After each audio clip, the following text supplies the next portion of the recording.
are sponsoring the B-29 this weekend. Humana is excited to be a part of this year's air show. Long-standing relationship with active duty and retired military men and women, and the Health and Benefits Company continues to find new ways to support volunteers. For more information on Humana's Veterans Initiative, visit humanaveterans.com or visit one of our two air show centers located near the pavilion. That's one place, or next to the B-29 aircraft when it goes back on display after its flight. Humana brings us the B-29 today. Now let's tell them about this magical airplane that helped end the war in the Pacific, the end of World War II. The B-29 superfortress was rushed into duty without prototypes, as I recall, with 4 huge engines on the front, each of which generated about 2,200 horsepower. They were Wright Cyclone engines. They had 18 cylinders. They were turbocharged. They had a range of over 4,000 miles and could carry a full load, maximum load weight of over 140,000 pounds. It was advanced in so many ways initially, serving in the Pacific and being able to deliver their bombs on target from remote bases far from Japan.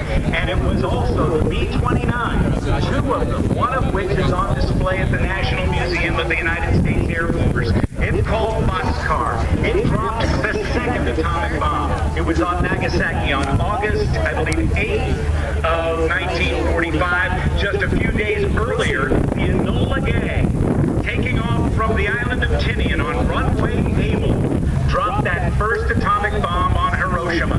It was at that point that the war came to an end after those 2 huge bombs were dropped. Now, many people have said, but it killed so many people. I would submit to you, ladies and gentlemen, that the bombs dropped on Hiroshima and Nagasaki stopped the war and literally saved millions of lives. Now, Rob told you the airplane was rushed into service. First flight was in 1942, introduced and given to flight crews in 1944 towards the end of the war. It had a range of 4,100 miles, and unlike the B-24s and the B-17s that were freezing cold for the crew members inside on the long missions, this was pressurized and it was warm with boosted controls. And it had that long range necessary to get to the enemy's heartland. Now the rise above, B-51 Mustang is going to do a flight formation like it did for the B-17 and the B-24 4-engine bomber crews as they went deep into enemy territory and reduced the terrible attrition rate on those daylight bombing raids.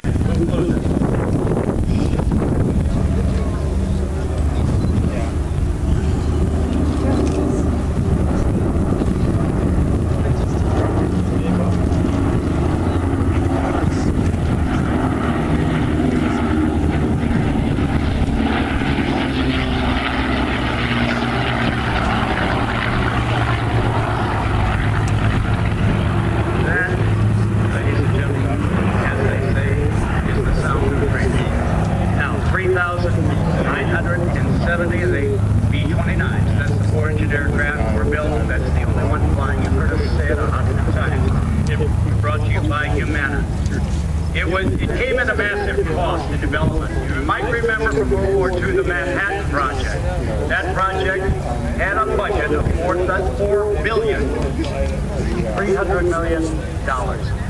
The B-29 was more expensive than that. That's how necessary it was. Each airplane ended up costing the government $605,000. And when you contrast that to the B-51 that is flying cover for the B-29, that airplane came in at about $50,000. So you can see the awesome amount of difference. It is organizations like the original Confederate Air Force that got this airplane out of China Lake and was able to fly it for many years. Then catastrophic engine problems deemed it unsafe until the miracle of miracles happened and American technology and generosity took over. As the B-29 comes in from your right, ladies and gentlemen, will you get ready? As the crew on board lines up the aircraft, they'll also be looking down at the spectators as they give you a little left bank turn to fill up your cameras. Wave like crazy to the crew, if you will. Thank you. of the commemorative Air Force, Rob's going to introduce the crew to you. The pilot, Mark Novak from Omaha, Nebraska. The co-pilot, Niels Agather from Fort Worth. The engineer, Don Thurston. The right scanner, Karen Landis. The left scanner, Terry Singer. And the APU operator, Joe Calverer.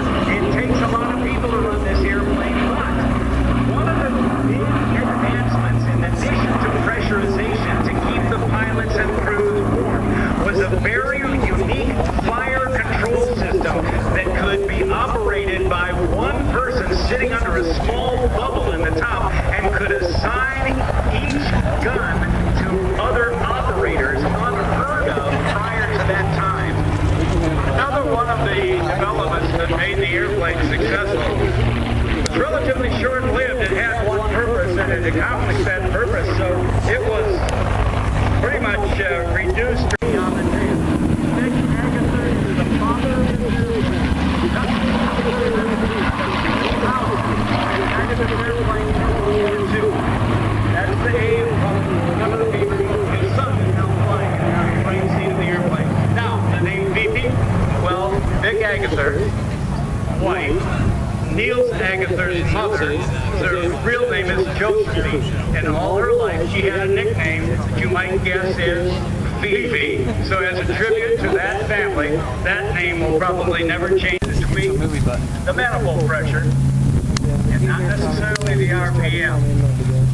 Mark Novak at the controls, the flight engineer not facing forward. All right, now the pilot will come in with a big handful of trim.